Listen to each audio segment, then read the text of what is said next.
안녕하세요.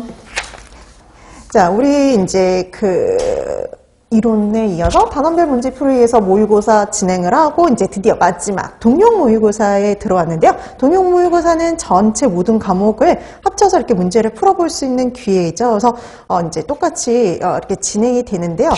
이제 이건 그래요. 시간 내에 여러분들이 문제 풀고 답안 작성까지 딱 한정된 시간 내에 풀 수 있는 걸 연습을 해보는 시간이라고 보시면 돼요. 정말 시험 보는 것처럼. 자, 그 다음에 또 우리 배웠던 것들, 공부했던 내용들을 다시 한번 점검을 해보고요. 그 다음에 여러분들이 이제 부족한 부분을 좀 채워넣고, 그 다음에 항상 다 그래요. 우리 맨날 했던 것들이지만 또 실수하거나 이런 것들이 있거든요. 그래서 대체적으로 여러분이 이제 최근에 나오는 시험들을 보면은 아주 되게 어려운 문제만 이렇게 나오는 거 아니라고 말씀드렸죠. 그래서 대체적으로 한 17, 18문제는 손쉽게 풀 수 있는 것들이 거의 대다수고요. 적으면 한두 문제, 많으면 한 두세 문제까지가 약간 헷갈리거나 이렇게 중요하지 않은 파트에서 나와서 좀 헷갈릴 수 있는 문제들이 좀 출제가 됩니다. 이제 그런 것들을 놓치지 않고 여러분들이 답안을 찾아갈 수 있도록 연습하는 시간이라고 생각해 주시면 좋을 것 같아요. 자, 그럼 이제 우리 문제, 20문제 풀어봐야 되는데 어떠셨어요? 문제 그닥 어렵지 않았죠. 그래서 거의 대체적으로 여러분 많이 봤던 내용들, 실수 크게 안 하면은 거의 다 맞을 수 있는 내용들이에요. 자, 그래서 이거 20점 맞으셔야 됩니다. 자, 그럼 1번부터 한번 보도록 할까요? 자, 1번.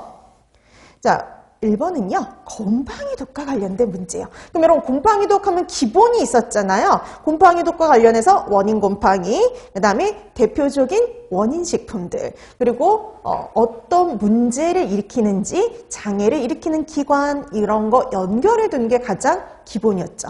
자, 그럼 딱 그거 제시되어 있는 게 1번이에요. 1951년 태국산 쌀에서 분리된 페니실리움 속 곰팡이가 생성하는 독소로. 페니실리움 속 곰팡이가 생성하는 독소인데요. 어디서 분리가 됐어요? 쌀이요. 쌀에서 발견이 됐고요. 태국산 쌀. 그 다음에 사구체 장애를 유발을 하고 신장 비대로 인해서 생효관의 물의 제흡수를 저하시켜서 소변량을 증가시키는 곰팡이독은 이렇게 얘기를 했죠.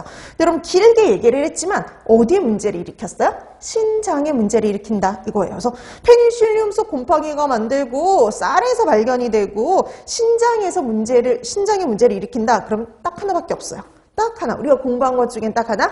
시트리닌밖에 없죠. 자, 그래서 페니실리움 속 곰팡이가 만들어내는 쌀에서 문제가 되는 거 황변미독이고요. 그 황변미독 중에 신장독인 거 시트리닌이었죠. 자, 그래서 1번의 답 3번인데요. 여러분 1번도 보세요. 자, 시트레오비리딘, 그럼 이건 신경독이었죠. 황변미독 중에 이제 얘도 신경독이었고요. 그 다음에 4번에 있는 류테오스키린은 간장독이었죠. 그 다음에 2번에 있는 퍼툴린은 이것도 페니실리움 속 곰팡이가 만들어내는 신경독이긴 한데요. 이거는 발견되는 곳이 달랐죠. 사과 주스 같은데. 이런 데서 문제가 됐었죠. 자, 그래서 이렇게 주로 문제를 일으키는 식품들이 조금씩 차이가 나는 것들이 있어요. 아주 뚜렷하게 이렇게 차이가 나는 애들이 있죠. 이렇게 뚜렷하게 차이가 나는 것들은 반드시 주 원인 식품 꼭 기억해 두셔야 됩니다. 자, 그래서 1번의 답 3번이었어요. 그 다음에 2번. 식품의 제조, 가공, 조리, 저장 중에 생성되는 유해 물질에 대한 설명입니다. 옳지 않은 거. 자, 그럼 여러분 이렇게 중간에 생성되는 물질과 관련해서 제일 중요한 포인트는 뭐였어요? 어떤 과정을 통해 생성이 되느냐. 그 생성 과정. 이게 가장 포인트고요. 여태까지 제일 많이 연결해서 시험 문제에 출제가 됐습니다. 그 다음에 최근에 이제 같이 또 연결한 게 뭐냐면요. 기준력. 법적 기준치가 있는 것들은 그 법적 기준치가 문제 보기로 출제가 됐었죠. 그 2022년 경기도 시험 문제 그 기준치까지 시험 문제 보기로 출제가 됐어요. 그래서 추가로 공부한다면 이런 기준치, 그다음에 플러스 추가를 하나 더 한다면 저감화 방안이 있는 것들. 이런 애들을 좀 더 추가할 수 있죠. 이게 가장 기본이고 제일 중요해요. 생성 과정. 얘가 어떤 과정을 통해서 어떤 반응을 통해서 생성이 되는지 그거 연결해 주는 게 제일 중요해요. 그죠? 그게 제일 중요하고 그 다음에 기준치, 그 다음에 하나 더 꼽자면 저감화 방안 같은 것들. 자, 그래서 어떻게 하면은 줄일 수 있는지, 생성량을 줄일 수 있는지 방안들이 있었죠. 각각. 그거 있는 것들 확인해 두시면 됩니다. 자, 그러면 우리 1번부터 보기 볼까요? 자, 1번. 바이오제닉 아민. 그러면, 탈탄산 반응에 의해서 생성이 됐었죠. 그래서 단백질 함유 식품의 발효, 숙성 또는 부패되는 과정에서요. 단백질 분해 요소에 의해서 생성이 됩니다. 자, 그 다음에 2번. 에틸카바메이트. 그래서 여러분, 단백질 분해 요소에 의해서 생성이 되는데 단백질을 분해하는 아미노산을 분해하는 가장 대표적인 게 탈아미노라든지 탈탄산 반응 같은 것들이 있거든요. 그런 탈탄산 반응에 의해서 보통 바이오제닉 아민이 주로 만들어지죠. 자, 그다음 2번 에틸카바메이트는 발효식품 주류의 발효 과정 중 생성되는 에탄올이요. 식품 내 전구체 성분, 우리가 카바밀기라고 얘기를 하죠. 그 카바밀 포스페이트, 우레아, 그 다음에 예를 들어서 시트룰린 이런 것들하고 반응해서 만들어지는 물질이었습니다.